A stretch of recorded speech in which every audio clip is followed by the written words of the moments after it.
Salut à toutes et à tous, un petit déballage pour vous présenter un goniomètre acheté sur le site Banggood. Donc un goniomètre, c'est un accessoire qui va servir à faire des relevés d'angle ou des mesures d'angle, tout simplement.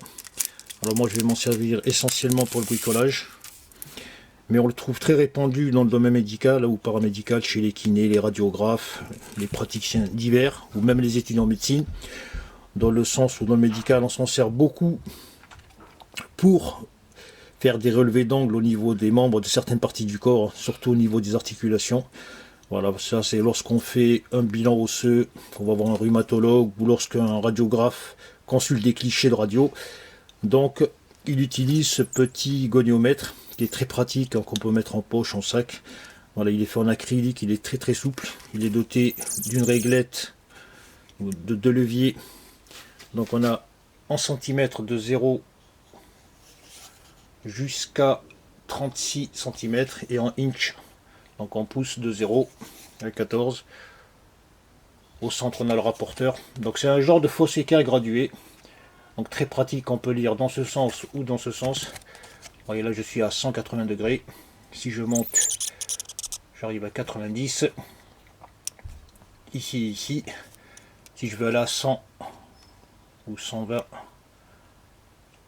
je fais comme ça, etc. Voilà, très simple de lecture et d'usage. Donc je m'en sers essentiellement pour le traçage, pour faire des relevés d'angle et de reporter sur mes coupes par exemple. L'avantage c'est que, vous voyez, au centre ça bouge pas des masses, ça tient.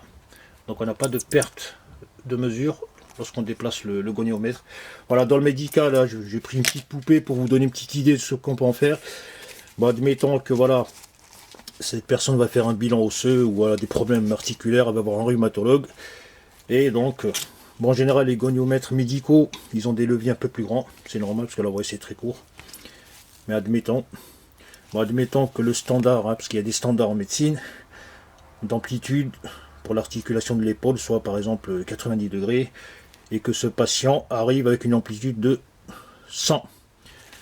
Voilà, le médecin ou le rhumatologue, donc il va pointer son goniomètre au niveau de l'articulation, et suivant la ligne ici, la ligne centrale, vous voyez, la ligne de projection, il va suivre l'axe du membre supérieur à 100, s'il arrive à 100 par exemple, voilà, de cette manière.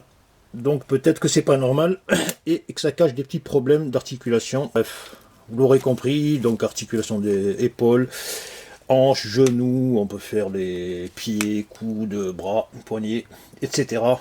Donc pour la poignée par exemple, si l'amplitude maxi par exemple est de, je sais pas moi, 20 degrés et que j'arrive à monter à 40, c'est que peut-être j'ai un problème d'articulation. Donc on va le mesurer de cette manière. On prend l'axe qu'on met en parallèle avec l'axe du bras et on fait un relevé pour voir s'il n'y a pas d'anomalie, etc. Bon, vous m'avez compris, je donne des exemples un peu bidons pour l'usage du goniomètre dans le secteur médical. Voilà, très pratique, très léger. Voilà, il est assez plat, il est compact. Voilà, c'est un petit accessoire que je recommande à tous les bricoleurs pour faire des relevés d'ongles. Voilà, écoutez, je vous remercie d'avoir suivi cette vidéo et à très bientôt.